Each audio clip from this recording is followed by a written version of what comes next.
ដើមប្រែចិត្តលួចមានអ្នកថ្មីចរណៃដេកអូនមិនអាណិតកូនពីដៃអោបអ្នកថ្មីចោលប្តីចោលកូនបងយំសូមអូនមេត្តាប្រណី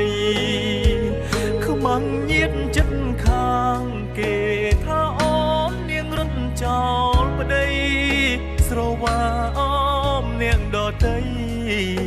ចោលបងនេះប្តីពេញច្បាប់